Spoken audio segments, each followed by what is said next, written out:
بسم الله الرحمن الرحيم وبه نستعين والصلاة والسلام على سيد المرسلين محمد وعلى آله وصحبه أجمعين أما بعد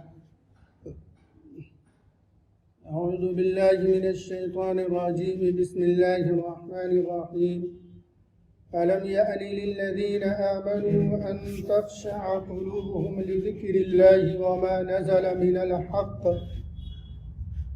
ولا يكونوا كالذين أوتوا الكتاب من قبل فطال عليهم الأمد فقست قلوبهم وكثير منهم فاسقون صدق الله العظيم وصدق رسوله النبي الكريم ونحن على ذلك لمن الشاهدين والشاكرين والحمد لله رب العالمين. حاضرین گرامی، ارادہ یہ تھا کہ چونکہ گزشتہ جمعہ دعا کے آداب بتائے گئے تو اس جمعہ حدیث میں منقول بعض دعاؤں کے فوائد بتائے جائیں، لیکن ہفتہ 10 دن میں ملک میں اور دنیا میں کچھ واقعات ایسے پیش آئے جس پر گفتگو کرنا بھی ضروری ہے. اس لیے انشاءاللہ اگر حیات رہی تو اگلے جمعوں میں بعض حدیثوں میں منقول دعاؤں کے فوائد بتائے جائیں گے تاکہ اس کے پڑھنے کا ہم اہتمام کر سکیں اور اس کے برکات حاصل کر سکیں. ابھی 3-4 دن قبل سویڈن میں قرآن کریم کے جلانے کا نعوذ باللہ ایک ناپاک عمل ہوا اور وہاں کی حکومت کے سائے میں ہوا. پھر اس کو دیکھ کر کسی ایک اور ملک نے بھی ایسا کیا. اس پر دنیا بھر میں مسلمانوں نے اپنے غم و غصے کا اظہار کیا جو کرنا چاہیے. یہ ایمان کی دلیل ہے اور ہمارے قرآن سے محبت کی علامت ہے، شناخت ہے. اس واقعہ کے پس منظر میں دنیا کا دوہرا چہرہ اور دوہرا معیار بھی سامنے آتا ہے. اگر کسی اور مذہب کے کسی مذہبی کتاب کے ساتھ یہ عمل کیا جاتا تو شاید دنیا میں اس سے زیادہ واویلا ہوتا اور زیادہ لوگ مذہب کے ماننے والے دنیا کے جو اپنے آپ کے سیکولر کے ٹھیکیدار کہلاتے ہیں جو لوگ، وہ لوگ اس پر مزید ہلہ اور شور و غوغا مچاتے. لیکن چونکہ یہ مسئلہ مسلمانوں کا تھا، مسلمانوں کے مذہبی کتاب سے تھا، تو مسلمانوں نے ہی اس پر آواز اٹھائی اور 2 چند سیکولر کے دعوے داروں نے ہی آواز اٹھائی. جس مضبوطی کے ساتھ دنیا کے ان سیکولر ٹھیکیداروں کو آواز اٹھانی چاہیے نہیں اٹھایا، اور اس کے خلاف جو قدم اٹھانی چاہیے وہ نہیں اٹھایا گیا. ظاہر ہے اس طرح کے واقعات کے پس منظر میں ان کا مقصد کیا ہوتا ہے؟ ان کا مقصد قرآن کریم کو دنیا سے مٹانا نہیں ہوتا، کیونکہ وہ بھی جانتے ہیں کہ ہم قرآن کریم کو دنیا سے مٹا نہیں سکتے. ہزاروں لاکھوں کروڑوں نسخے جلا دیں نعوذ باللہ، پھر بھی قرآن کریم کو مٹا نہیں سکتے. روس کی تاریخ موجود ہے کہ روس میں قرآن کریم کے نسخے رکھنے پر بھی پابندی تھی، اور قرآن کریم سے متعلق کسی بھی نشانی کا پایا جانا گھر میں جرم پایا جاتا تھا. لوگ اپنے گھروں کے گیٹوں پر شراب کے بوتلیں رکھے. لیکن جب روس سے یہ کمیونزم کا دور ختم ہوا اور جمہوریت کا نام آیا تو اسی پابندی کے بیچ میں رہنے والے ہزاروں مسلمانوں نے قرآن کریم کے بچوں کے سینے بسینے اپنے قرآن کریم منتقل کر دیے. جب وہ پابندی ہٹی تو ایسے گھروں سے جہاں محسوس بھی نہیں ہوتا تھا کہ کوئی قرآن پڑھنے والا ہوگا 2-2 4-4 حافظ بن کر نکلے. تو وہ بھی یہ جانتے ہیں کہ قرآن کریم کو مٹایا جانا ناممکن ہے، اور کیسے ممکن ہو سکتا ہے جب اس کی حفاظت کی ذمہ داری خود رب کریم نے لی ہے. لیکن پھر بھی یہ حرکت وہ کرتے ہیں وقتاً فوقتاً. یہ اس لیے کرتے ہیں کہ آپ کے مذہبی جذبات کو ٹھیس پہنچا سکیں، آپ کو تکلیف پہنچا سکیں، آپ کو پریشان کر سکیں، ذہنی انتشار میں مبتلا کر سکیں. ایسے موقع پر ہمیں صبر و تحمل کا مظاہرہ کرتے ہوئے اپنے جذبات کا اظہار کرنا چاہیے، اس کے خلاف آواز بلند کرنی چاہیے، قانون کو اپنے ہاتھ میں نہیں لینا چاہیے، نہ ملکی قانون کے خلاف کوئی قدم اٹھانی چاہیے، نہ عالمی قوانین کے خلاف کوئی قدم اٹھانی چاہیے، لیکن اس کے خلاف اپنی آواز کو قانون کے دائرے میں بہت جہاں تک پہنچا سکتے ہو وہاں تک پہنچانی چاہیے۔ تو ایک واقعہ تو یہ پیش آیا۔ دوسرا واقعہ، یہ ایک فلم پٹھان ریلیز ہوئی ہے، اس پٹھان فلم کے کچھ لوگ سمرتھک ہیں، کچھ لوگ اس کے حامی ہیں، اس کو تعاون کر رہے ہیں، اور کچھ شرپسند فرقے اس کی مخالفت کر رہے ہیں۔ 2 دن پہلے اس فلم کی مخالفت میں VHP کے کچھ لیڈروں نے نعوذ باللہ حضور کی شان اقدس میں گستاخی کی، اس فلم کے ری ایکشن میں، رد عمل میں فلم کی مخالفت کر رہے ہیں اور اس کے ضمن میں آقا علیہ السلام کی شان میں گستاخی کر رہے ہیں۔ ظاہر ہے یہ گستاخی اللہ کے رسول علیہ السلام کی شان میں دنیا بھر کے کسی بھی مسلمان کے لیے قابل قبول اور قابل برداشت نہیں۔ بالکل بھی اس طرح کا عمل اگر کہیں ہو تو مسلمانوں کو اس کے خلاف بھی قانون کے دائرے میں اپنی آواز اٹھانی چاہیے، اپنے جذبات کا اظہار کرنا چاہیے، حکومت کے ایوانوں میں اپنے جذبات کو پہنچانی چاہیے، اور دنیا کے ٹھیکیداروں کے سامنے بھی یہ آواز پہنچانی چاہیے کہ ہماری مذہبی شخصیات، بالخصوص ہم سب کے آقا صلی اللہ علیہ وسلم کی شان میں ادنا بھی گستاخی ہو ہم معاف نہیں کریں گے، اس کو برداشت نہیں کریں گے۔ یہ پیغام ہمیں پہنچانا چاہیے، لیکن غیر قانونی کوئی عمل نہیں کرنا، ہمیں قانون کو اپنے ہاتھ میں اس موقع پر بھی نہیں لینا۔ یہ 2 باتیں آئی، یہ 2 حادثے اس ہفتے میں پیش آئے۔ اب تیسرا، خود فلم پٹھان کی ریلیز پر ان شرپسندوں نے مخالفت کی، بائیکاٹ کی مہم چلائی، اس کے خلاف پروپیگنڈے کیے اور بڑے پیمانے پر اس کو ناکام کرنے کی کوشش کی۔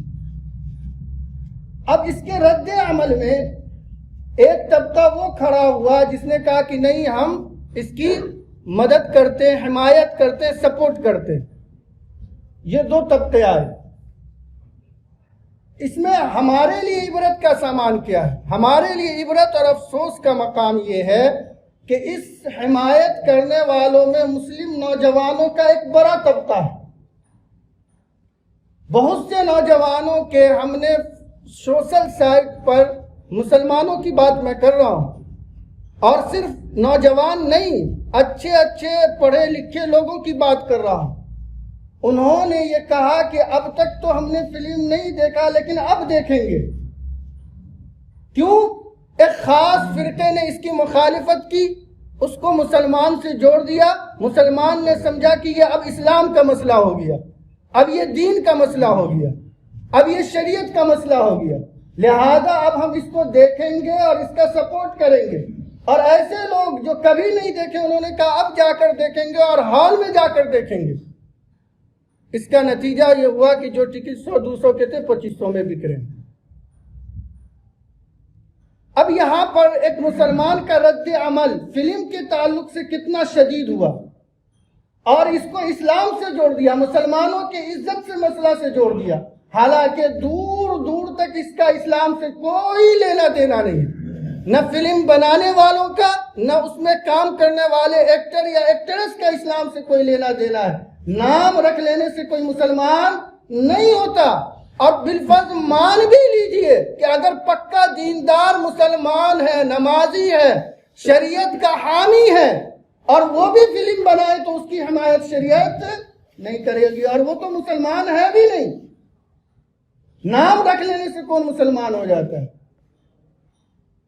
لیکن اس کو ہمارے نوجوانوں نے اس کا رنگ دیا کہ بحیثیت اسلام ہم اس کی مدد کریں گے، اس کا حمایت کریں گے، اس کو دیکھیں گے۔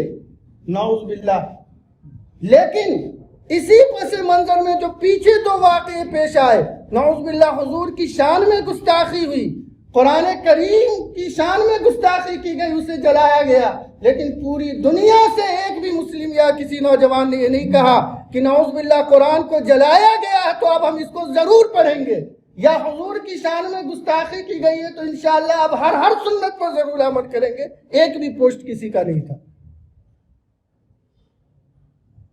سوچئے ذرا، فلم کو سپورٹ کریں گے اس لیے کہ اس کی مخالفت ہوئی اور اس کا اسلام سے تعلق جوڑ دیا، مسلمانوں کے عزت سے جوڑ دیا، مسلمانوں کے نام سے جوڑ دیا، اور اس کے لیے ہم طرف اٹھے کہ ہم مدد کریں گے، ہم دیکھیں گے، حال میں جائیں گے، 2500 ٹکٹ لگائیں گے۔ لیکن اسی ضمن میں جو یہ دو واقعے پیش آئے کہ حضور کی شان میں گستاخی کی گئی، لیکن کسی نوجوان کے ایمان میں تازگی نہیں پیدا ہوئی کہ اب میں حضور کی ہر سنت پر عمل کروں گا کیونکہ حضور کی مخالفت کی گئی ہے۔ کسی مومن کے دل میں یہ جذبہ پیدا نہیں ہوا۔ قرآن کریم جلایا گیا، سب کو خبر ہے، لیکن کسی کے دل میں یہ جذبہ پیدا نہیں ہوا کہ اب اس نے مخالفت کی ہے نعوذ باللہ تو اب ہم قرآن کریم پر عمل کر کے دکھائیں گے اور قرآن کریم کو پڑھ کر دکھائیں گے۔ یہ جذبہ کسی میں نہیں پیدا ہوا، ایک پوسٹ بھی نہیں ہے۔ میں رات بھر ٹویٹر فیس بک تلاشتا رہا کہ کوئی ایک مل جائے اس جذبے والا، ایک بھی نہیں ملا۔ یہ ہماری ذہنیت ہوگی۔ فلم کی مخالفت ہوئی تو اس کی حمایت میں ہم کود پڑے، اور ادھر قرآن کی مخالفت ہوئی، شان نبوت میں نعوذ باللہ گستاخی کی گئی، لیکن ہمارے ایمان میں کوئی جلال نہیں آیا، ہمارے دلوں میں کوئی غیرت نہیں ابھری کہ نعوذ باللہ اب ہم حضور کی کوئی سنت نہیں چھوڑیں گے۔ ہمارے دل میں یہ جذبہ نہیں پیدا ہوا کہ اب ہم قرآن کریم کی تلاوت نہیں چھوڑیں گے۔ اگر تم نے مخالفت کی ہے تو ہم عمل کر کے دکھائیں گے، تم نے حضور کی شان میں گستاخی کی ہے تو ہم حضور کے ایک سنت کو زندہ کر کے دکھائیں گے۔ یہ جذبہ نہیں پیدا ہوا، لیکن فلم دیکھنے کا جذبہ ہی نہیں، مہنگے پیسے خرچ کر کے دیکھ رہے ہیں اور شان سے اس کی ٹکٹ، اس کے فوٹو اور ویڈیو بنا کر وائرل کر رہے ہیں اور اپنی محبت کا اظہار کر رہے ہیں۔ کہاں ہم جا رہے ہیں؟ کیسا سماج ہم بنا رہے ہیں؟ کیسے مسلمان ہم بن رہے ہیں؟ کیسی نسلوں کو ہم تیار کر رہے ہیں؟ کون سوچے گا؟ کیا ہم آپ کی ذمہ داری نہیں ہے؟ اب کس چیز کا آپ کو انتظار ہے؟ کس مصائب کا آپ انتظار کر رہے ہیں؟ کس پریشانی کا آپ انتظار کر رہے ہیں؟ کون آئے گا آپ کو بتانے کے لیے؟ کون آئے گا آپ کو جگانے کے لیے؟ ذرا قرآن کریم کی للکار سنیے جو آیت میں نے خطبے میں پڑھی ہے۔ قرآن کریم نے کہا الم یعنی للذین آمنوا ان تخشع قلوبہم لذکر اللہ، کیا مومنوں کے لیے اب حالات ایسے نہیں ہو گئے کہ ان کے دل اللہ کے لیے جھک جائے؟ اب کس حالات کا انتظار کریں گے مومن؟ کیا الم یعنی للذین آمنوا ان تخشع قلوبہم لذکر اللہ، کیا مومن کے لیے یہ حالات پیدا نہیں ہو گئے کہ اب وہ اللہ کی یاد کی طرف متوجہ ہو جائے؟ وما نزل من الحق، اور قرآن کریم کے لیے طرف اٹھے، کیا یہ حالات پیدا نہیں ہوئے؟ اب کس حالات کا انتظار کریں گے؟ اور قرآن کریم نے آگے تنبیہ کی ہے وَلَا تَكُونُوا كَالَّذِينَ مِن قَبْلِ، اور تم نہ ہو جاؤ اس پہلی امتوں کی طرح کہ فَطَالَ عَلَيْهِمُ الْأَمَدُ فَقَسَتْ قُلُوبُهُمْ وَكَثِيرٌ مِّنْهُمْ فَاسِقُونَ، تو ان کا بھی یہی حال ہوا کہ ان کی مذہبی کتابوں میں تحریف کی گئی، ان کی مذہبی کتابوں کو رسوا کیا گیا، تو ان کے ماننے والے گناہ میں لٹ پلٹ رہے اور اس پر توجہ نہیں دی، بیداری نہیں دکھائی۔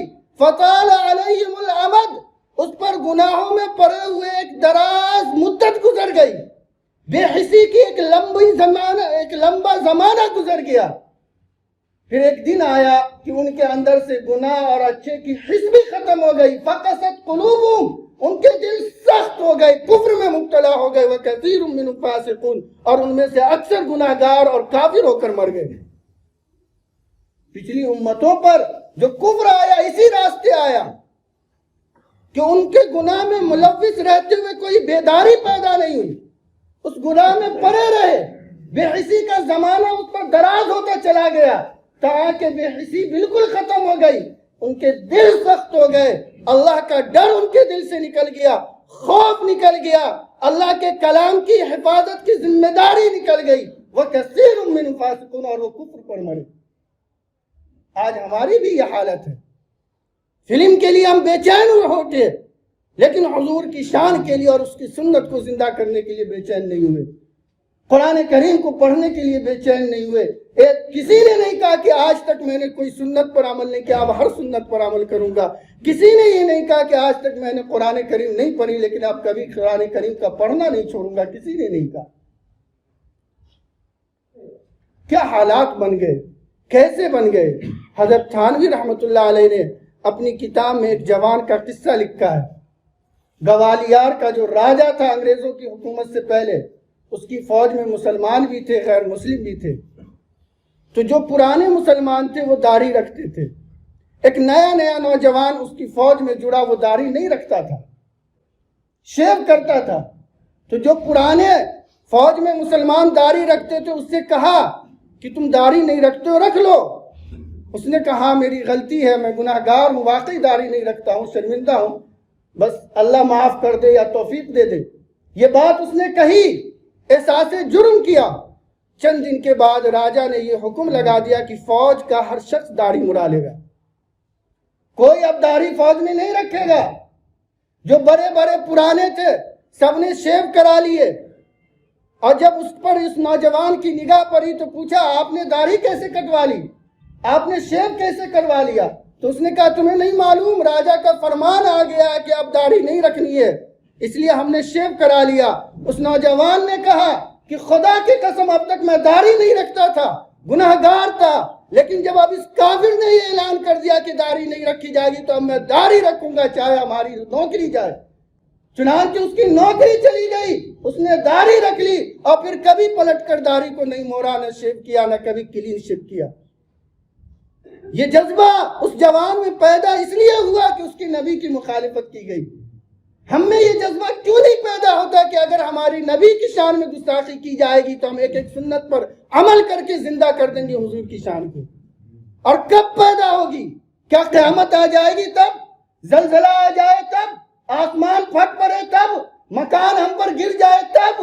کب آئے گی؟ کب یہ موقع ملے گا آپ کو؟ کب آپ سوچیں گے؟ کون آئے گا جگانے کے لیے؟ جبرائیل امین نہیں آئیں گے، کوئی فرشتہ نہیں آئے گا، کوئی نئی کتاب نہیں آئے گی، کوئی نبی نہیں آئے گا، انہی کتاب آپ کو بیدار کرے گی۔ اور یہ قرآن کریم کی وہی آیت ہے جو آیت ابھی ہم نے آپ کو سنایا، اور اس آیت کا پس منظر بھی سنیے۔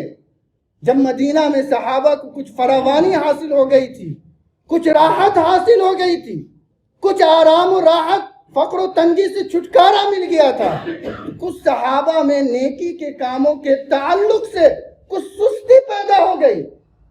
اس پر یہ آیت نازل ہوئی تھی کہ علم یعنی للذین آمنوا ان تخشع قلوبہم، تمہیں کیا ہو گیا کہ تم اللہ کے ذکر سے غافل ہوتے جا رہے ہو؟ ایک صحابہ میں معمولی سستی پیدا ہو گئی، جبکہ جنت کی سرٹیفکیٹ بھی قرآن دے رکھا ہے۔ تو یہ پھٹکار آ گئی، اور آج ہمارے اعمال کیا ہیں؟ ہم کس منہ سے جنت کے اپنے آپ کو مستحق کہہ لیں؟ پھر بھی ہم میں کوئی تبدیلی نہ آئے، یہ بڑے افسوس کی بات ہے۔ کچھ کہہ نہیں سکتا میں کہ یہ جو ماحول فلم کے تعلق سے ایسے جذبات ہو گئے اور نبی کی سنت اور قرآن کے تعلق سے ایسے جذبات نہیں پیدا ہوئے۔ میں حالات دیکھ کر دنگ ہوں 3-4 دن سے، جو یہ جوانوں کے جو فکری تنزلی کا جو منظر میں نے دیکھا ہے، یقین مانیے اس نے دل کو چھلنی کر دیا۔ میں آج اس موضوع پر بات کرنا نہیں چاہ رہا تھا، لیکن حالات نے یہ چاہا کہ آپ کے سامنے اپنا در رکھوں۔ شاید اللہ تعالیٰ اس کے صدقے ہمیں معاف فرما دے اور ہم سب کو نیک عمل کی توفیق دے دے۔ اللہ تعالیٰ سننے والا کہنے والے سب کو عمل کی توفیق مرحمت فرمائے۔ وآخر دعوانا الحمد للہ رب العالمین۔